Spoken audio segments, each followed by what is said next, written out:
Green screen, green screen. Yeah, I got a green green screen. Actually, technically, it's a blue screen, but that doesn't matter. POV. It's Christmas 2023. My girlfriend Morgan and I both get each other the exact same gift. She buys me the Song of Ice and Fire 5-book set, and I buy her the A Court of Thorns and Roses 5-book set. So not literally the same gift, but the same gift nonetheless. I will stand by Game of Thrones boyfriend ACOTAR girlfriend supremacy. Okay, but why the heck am I talking about this? No, it's not because I like to hear myself talk, that's a separate issue. I'm talking about this because it's February and there's a big thing in our lives right now. Me and Morgan's 5-year anniversary. But since I'm still recovering from multiple surgeries, I needed to figure out something I can do for Morgan that would mean a lot, but was also affordable on my post-surgery budget. Which brings me back to the Christmas gifts. Morgan has been begging me to read ACOTAR, or A Court of Thorns and Roses, for months now. And now that we own it, the only thing holding me back is my own biases. You see, ACOTAR is a part of a book genre called Romantasy, and I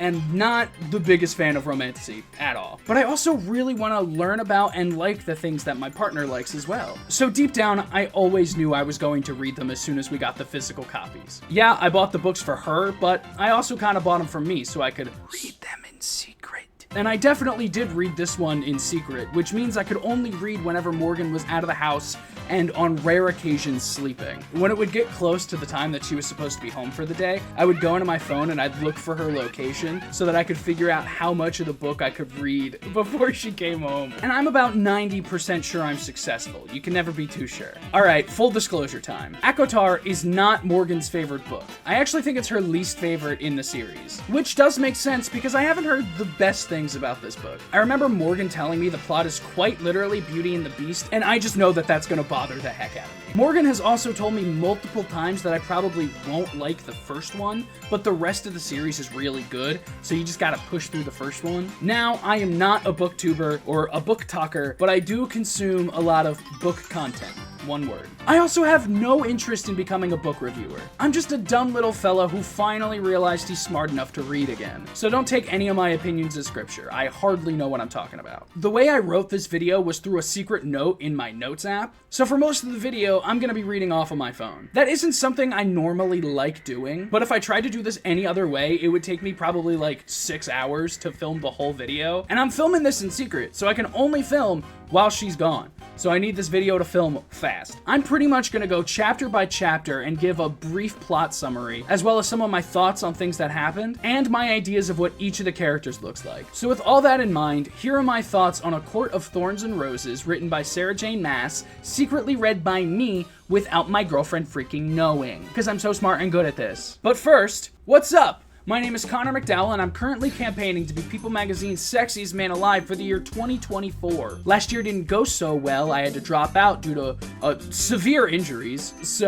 but this year, we're gonna fucking kill it! If you like this video, or you think I should be nominated, just click subscribe. One subscribe is all it takes for me to be nominated to be a sexy, sexy man, and I really need the confidence boost right now, so hit subscribe, please. Thank you. Anyway, ACOTAR! Chapter 1. We meet our main character while she's out hunting. And she sees this massive wolf and is like, that thing is probably a fae, so yeah, I gotta kill that thing. She pulls out an ash arrow, and ash is like the only thing known that can kill fae or fairies. She pulls out the arrow, fucking kills the wolf. Doesn't even give the wolf a chance to speak for itself. Just fucking kills it. To be fair, she does think that this wolf is gonna kill her, but she still just killed the wolf. That's kind of fucked up. Chapter 2 and Chapter 3. A lot of these 2 chapters are just introducing us to new characters while we still get to know our main character, Feyre. Feyre is kind of like Ygritte from Game of Thrones because she's basically a wildling. I mean, she lives behind the giant wall, she hunts and lives off the land, and she's kind of fucking dirty.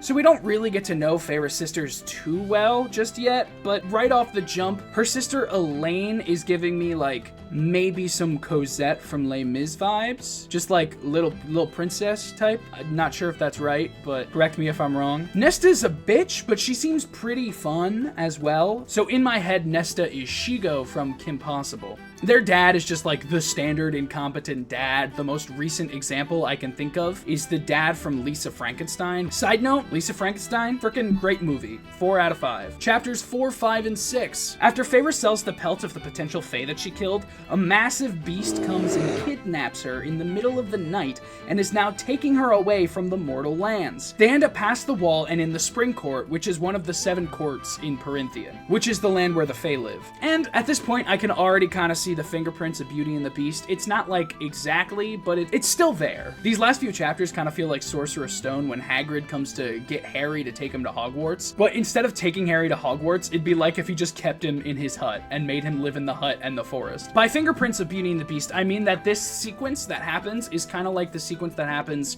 in the Beauty and the Beast musical, where she sings Home, where she's like, I miss my family, I want to go home. But there's also no talking furniture, so like, why are we doing Beauty and the Beast? Where the fuck is Lumiere? Where the fuck is Cogsworth? Where's Miss Potts? Chapter 7, we meet 2 big characters, Tamlin, who was the one that kidnapped Feyre, and Lucien. The way Tamlin looks in my head is Halsin from Baldur's Gate 3. I think that's really funny. And his Fae form, you would assume would be the Beast from Beauty and the Beast. No. This motherfucker's the Cowardly Lion in my head. This is Tamlin. Lucien, who has a fox mask on his face, is feeling like Foxy the Pirate for me. Or maybe like also like a sexy Lumiere. So Foxy the Pirate and a sexy Lumiere together, if that makes any sense. We also learn that the masks that are on their face are permanently on their face because of the curse that's draining their magic because they were at a masquerade ball when the curse went into effect. You got that? Feyre says, and I quote, "Stuck in masks for nearly 50 years. I would have gone mad. Would have peeled my skin off of my face." Hold on, girl. I don't know if ripping your skin off is like the right solution here. I mean, it's not that bad, right? Like, yeah, it sucks you got a mask stuck to your face, but eventually you're just gonna forget it's there, right? It's just gonna become part of your skin. I would be much more worried about the fact that their power is being drained than the fact that they have masks permanently on their face. I also know I just said Tamlin is Halsin, but while I still think that's true, I'd like to say that I also view him as Shane Topp's character, The Chosen. I could definitely just see The Chosen reading some of the lines Tamlin has in this book. So, you actually showed up. I want you to try to hit me. But here's... Okay, I wasn't ready yet. Chapter 8. There's only one thing really to note here, and it's what Tamlin says when he finds out that Feyre is 19 years old. So young and so grave. And a skilled killer already. Hey man, what the fuck? Chapter 10, we meet a creature called the Baga, who in my head is a mix between a Dementor from Harry Potter and a Hagraven from Skyrim. But the thing about the Baga is that it's only real if you look at it, or you acknowledge that it exists. I could be wrong, but I feel like this is gonna end up being like a metaphor for grief somehow. But also maybe I'm giving this too much credit, or I'm thinking about this thing too much. Chapter 12 and 13. In a scene straight out of Beauty and the Beast, we get Tamlin coming home after killing the Baga, but he's injured, so Feyre's gotta fix his hand. Then Tamlin takes her to his library, but guess what? She can't fucking read because she was poor. So she starts writing down words that she can't read so she can learn what they mean and how to say them later. But then she crumples the list up and just throws it away. Girl, how the hell are you supposed to learn how to read now? And of course someone was gonna find it and take it. You are under constant surveillance, Feyre. Why are we being so careless? Chapter 14. After learning how to trap the Serial, who is a creature who will spout any information I want if I'm clever enough to ensnare them, Feyre goes out into the woods to try to capture this thing herself. Stupid idea. She ends up trapping the Serial, who in my head looks like Withers, and his only purpose is to just drop like a whole shit ton of exposition. He tells Feyre that her family will die if she goes home. We find out that Tamlin is the High Lord of the Spring Court. Chapter 15, Feyre's Foot Lettuce. What the fuck happens in this chapter? Oh yeah, she gets attacked. She's being so loud while trying to summon the Serial, she ends up getting attacked by the Naga. And the Naga look like these pieces of shit from Lego Ninjago. And then of course, Halsin rides in to save the day again. So we have the same scene twice in a row here. Feyre gets attacked by a shadowy fairy creature and Tamlin comes in to save her. Chapter 16. So the person who stole Feyre's list of words when she was trying to learn how to read ended up being Tamlin. But Tamlin thinks it's a poem about how she wants to murder him and then burn his body, which is like crazy that a list of random words she didn't know how to read ended up being like, I wanna fucking kill you, Tamlin! I hope you fucking die! I thought we didn't have enough Beauty and the Beast, but thankfully now we're getting more Beauty and the Beast. But instead of giving Belle books, Tamlin gives her painting supplies because she likes to paint and can't read. That's how this one's different. That's how they get you. Chapter 17. Things are getting juicy because the gang finds a fae from the summer court with their wings torn off. And this dying fae just keeps repeating, she took my wings, which is exactly how I feel whenever I go to half-apps with my girlfriend. That's not true. I always eat all the wings. Anyway, the fairy that got its wings ripped off reminds me of Angel from X-Men The Last Stand. Things are getting pretty serious now. Chapter 18. As you know, the whole reason I was dreading reading this series was the sex. It's not that I have a problem with sex in media, it's just not my favorite thing to read. It makes me feel a little uncomfortable in my little tummy, even if I'm by myself, I'll just get a little uncomfortable in my tummy. The beginning of this chapter really had me thinking that this was gonna be like a whole smut scene. It wasn't a sex scene, we just got some pretty tragic backstory for Foxy the Pirate. So for chapter 19, I'm just gonna straight up just read every single thing that I wrote. Another chapter where I was waiting for sex to happen and it didn't happen. I'm almost halfway through this book and there hasn't been any sex yet.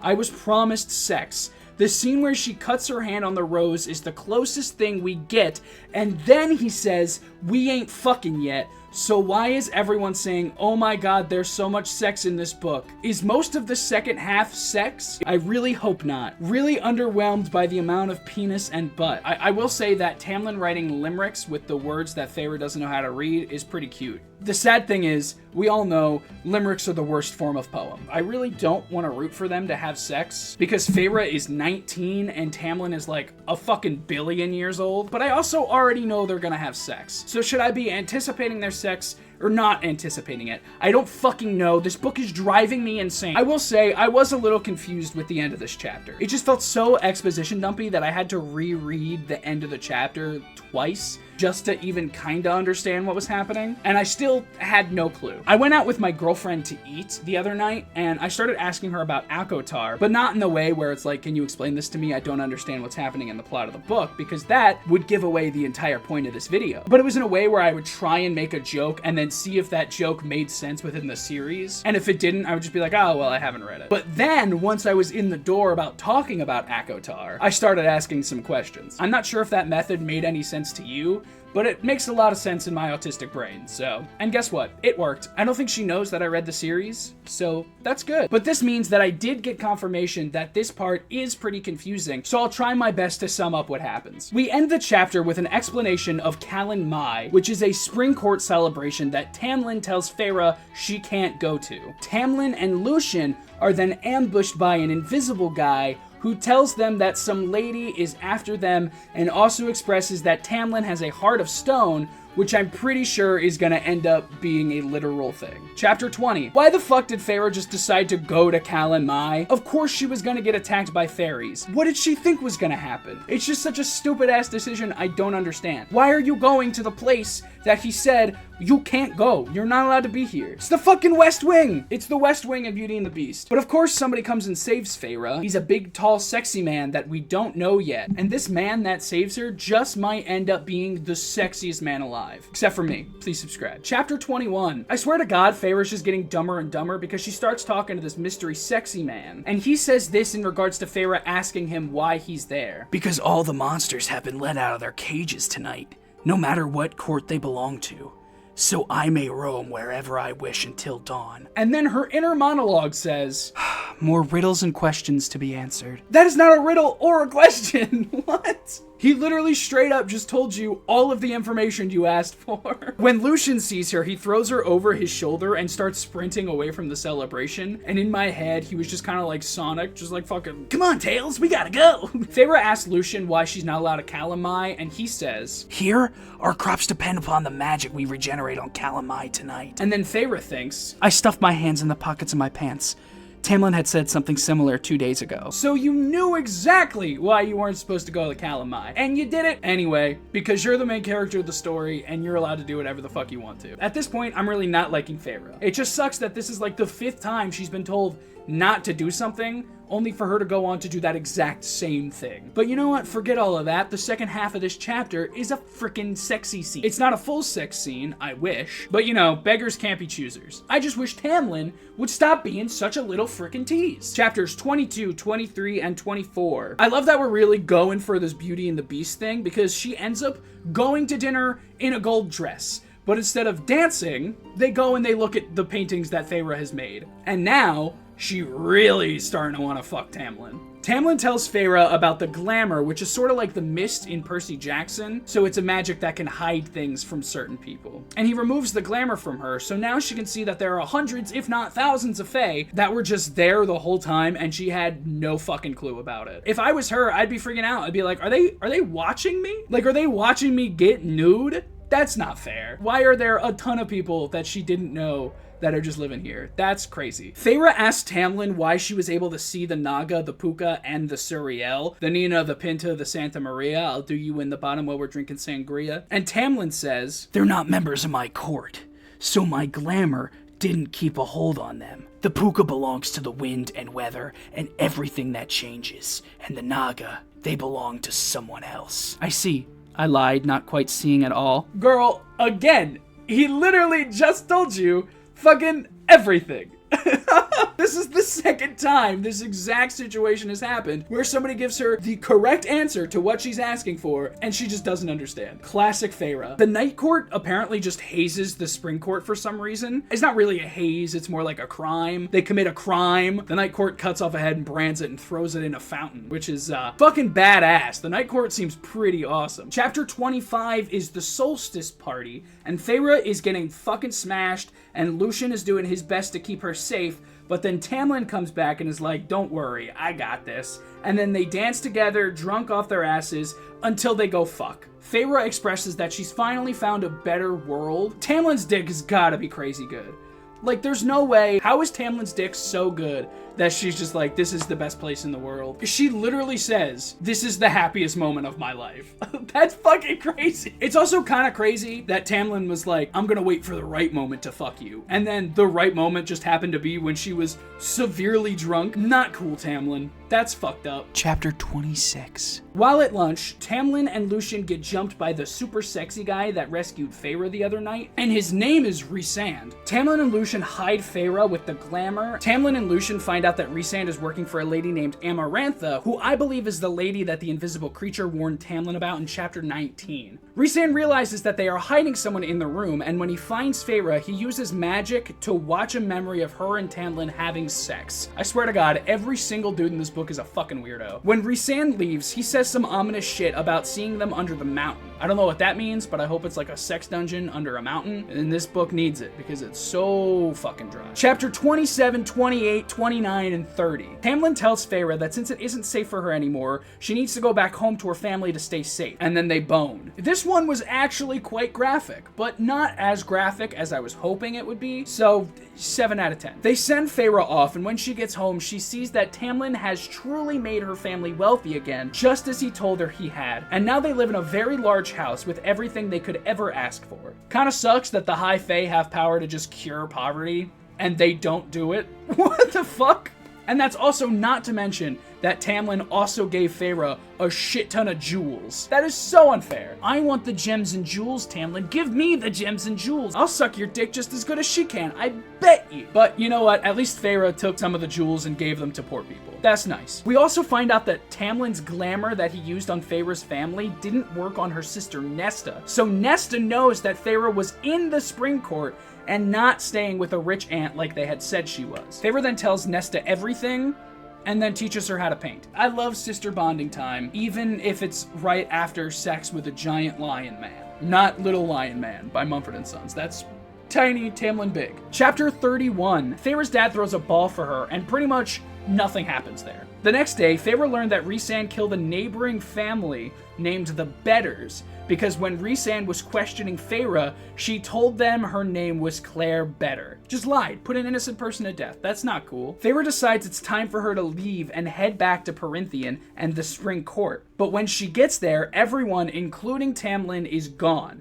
I think They might be in that secret sex dungeon under the mountain. Chapter 32. Feyre looks around the castle trying to find anyone, and eventually she stumbles upon one of the servants, Alice. Alice confirms that I was right and everyone is in fact partying in the sex dungeon under the mountain. Alice then spends the rest of this fairly long chapter exposition dumping everything. She talks about Amarantha, the death of Amarantha's sister, why Amarantha doesn't like humans. I really thought that all of the Beauty and the Beast stuff was done, and I feel so unbelievably stupid now because I should have known as soon as she went home to her father what was going to come next. Alice tells Feyre that Amarantha put the curse on Tamlin, and the only way to break it is through having someone say, "I love you" to him and mean it. Sounds a little familiar, no? And now Alice is blaming Feyre for all of the bad shit that is happening because she had the opportunity to fix everything and didn't. And Feyre just accepts that it's her fault. Why are we blaming Feyre? She's quite literally a victim. She was snatched out of her house. She may be a fucking idiot,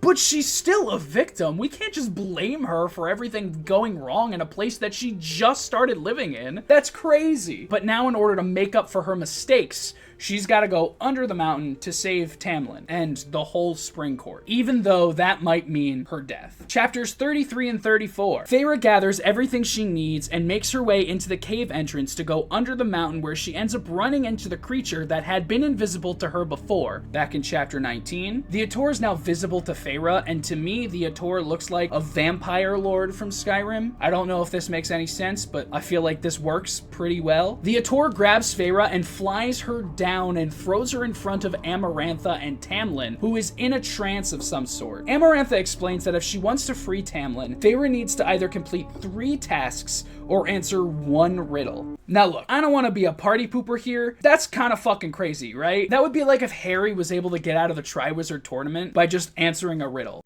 Hagrid's butt quack. Yay! Okay, alright. The way this whole scene went down reminded me very heavily of Indiana Jones and the Temple of Doom when they're in the Temple of Kali Ma. This is how I pictured it. I'm not sure if this is how it is or if this is how it's gonna look in the TV show that apparently is canceled now, but this is how I pictured it. Chapter 35. Feyre is sitting in her prison cell, all beat to hell, when Lucien pops in to see her. He heals her broken nose and then has to leave when the guards go on rounds. The next morning, Amarantha, who I'm picturing as Lady Melisandre from Game of Thrones, just wearing all black. She's torturing Lucien, trying to get Feyre's name out of him. Feyre then says her name to get Lucien off. Hello? That's not what I wanted to say there. Amarantha offers her the riddle. I'm not gonna read the riddle, but I'm 90% sure the answer is love. I might have discussed this with my girlfriend at some point. I can't remember, but even if I did, I'm pretty sure I'd be able to figure out that the answer was love. And then Feyre can't answer the riddle, which makes sense because she just had the shit beaten out of her. And, not to mention, she can't read. Her riddle solving skills are probably at a net 0. But since Feyre can't figure out the riddle, they just throw her back in jail. Chapter 36. The first of the 3 tasks that Feyre has to do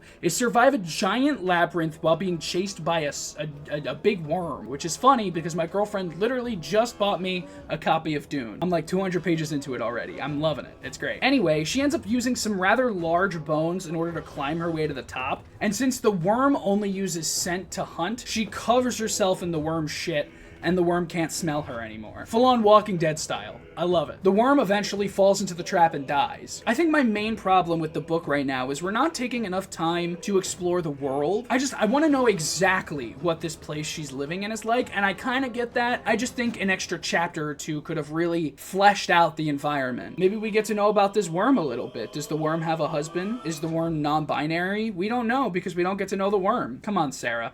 You gotta do better. We gotta release the worm cut. Chapter 37. Rhysand goes to visit Feyre, and he really is as sexy as she thinks he is. The dude's got purple eyes. Who isn't gonna love somebody with purple eyes? That's fucking awesome. I really hope Rhysand isn't fucking psycho because I'm kinda liking him. Yes, he might have cut the dude's head off and branded it, and yes, he's doing some crazy shit, but I kind of like him. He seems like a cool guy. Rhysand agrees to heal Feyre's arm, which is broken because of the first trial, but she has to agree to live with him in the Night Court for 1 week every month. They make the deal, but now Feyre has a tattoo that stretches down her arm and onto her hand as a mark of the deal that they made. I understand why Feyre is mad about this. She did not ask for the tattoo, but she got a full sleeve in an instant, and I know a ton of people that would kill for that. So ungrateful. Chapter 38. Apparently, we switched from Beauty and the Beast to Cinderella because Feyre is being forced to clean things like a very dirty little nasty hallway, but the only bucket of water she has is a dirty nasty little sack of shit. And then Lucian's mom comes in and gives her a clean bucket of water as a thank you for saving her son. I really hope that once we get out of this, once this book is over and we get into the sequel,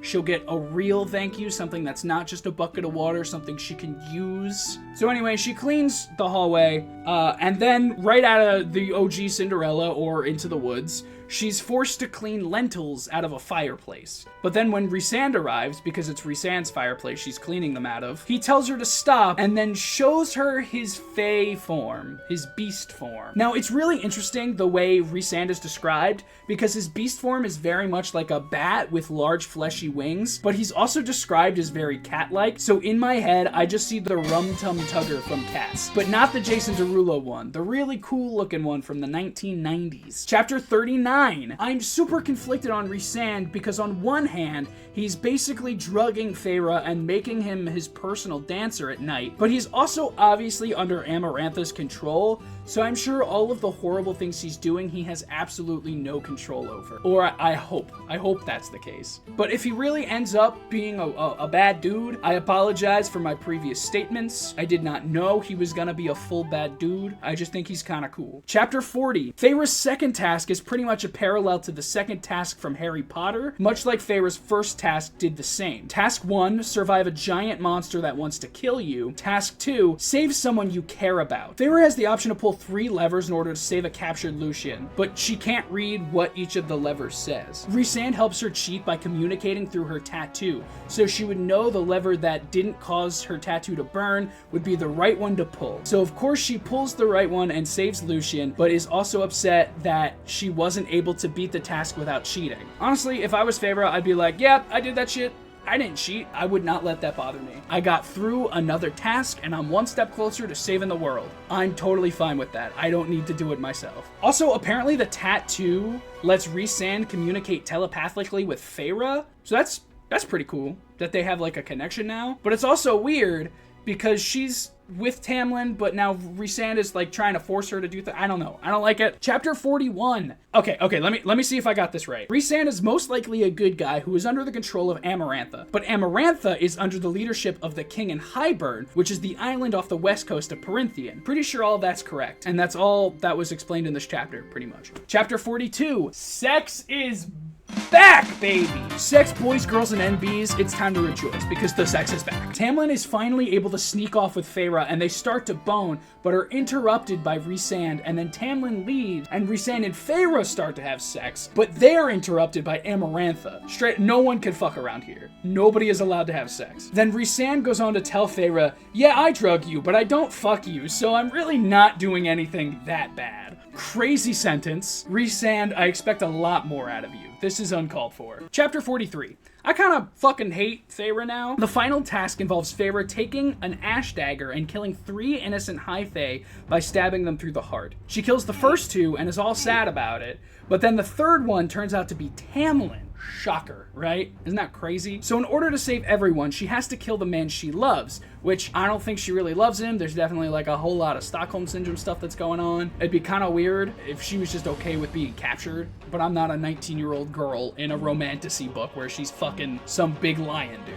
It turns out that I was right about Tamlin's heart being literally stone because she stabs him in the heart and he's fine. There's only 3 chapters left in this book, so Feyre making a heel turn and becoming like really smart is something I do not see happening. And you know what? That's okay. Some people are just dumb. Sucks that they're the lead character in a book series, but chapter 44. So Feyre successfully completed all 3 tasks, and Tamlin is doing fine and slowly healing from the wound, but Amarantha isn't happy that this is happening, so she starts crushing the shit out of Feyre and breaking all of her bones as she finally figures the riddle out. And I was right, the answer is love. She couldn't have figured this out 20 seconds ago before she killed these innocent Fae? Ridiculous. But I guess none of that matters because Feyre is dead now after Amarantha crushes her spine. Chapter 45. Now we're in the POV of Feyre's ghost because she did in fact get her spine reversed, but we get to see the curse fade away and all of the masks come off. Then Tamlin murders the shit out of Amarantha, which is kind of a surprise because I figured she was gonna be like a big bad this whole time. I guess not. Then all of the high lords of the different courts in Perinthian come together and then they resurrect Amarantha. No, they don't. They resurrect Feyre. That is the first name mess up I had, and I'm actually pretty happy about that. But I think the important thing of note in this chapter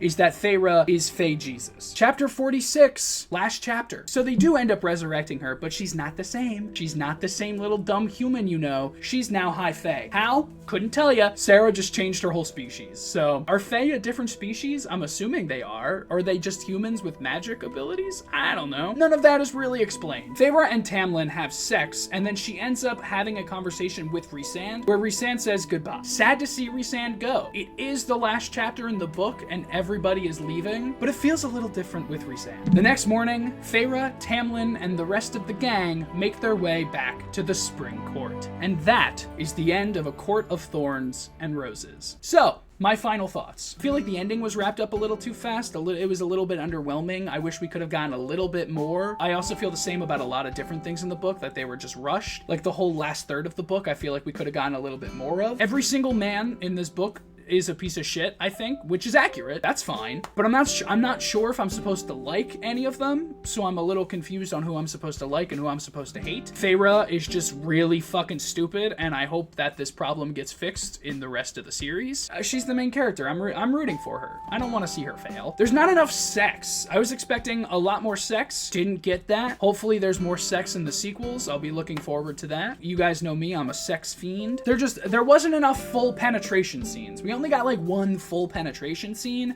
and it didn't even feel like a full penetration scene. It was a full penetration scene, but it also it wasn't the craziest full penetration scene, you know? I don't know why I keep saying full penetration. But altogether, we had maybe 2.5, 3 full sex scenes. Those are pretty disappointing numbers, and I think we need to get those up. I'm interested to find out what happens with Hybern, because there's an inevitable war that's gonna happen, and we know pretty much nothing. I think the book is overall written pretty well. I was expecting like really, really bad dialogue, cringy descriptions. There were some parts that I wasn't a big fan of, but that just comes down to character decision. That's not about the prose itself. I think the prose itself was pretty good. I'm not fully sold on the magic system and the world building yet, but with 4 more books in the series, I think we might start to get a little bit more of that. Again, not a huge fan of the plot because a lot of it is just copy pasted from Beauty and the Beast, but the things that they changed, I thought I enjoyed fairly enough. I also wish we got to know Amarantha a little bit more because now she's dead, and I don't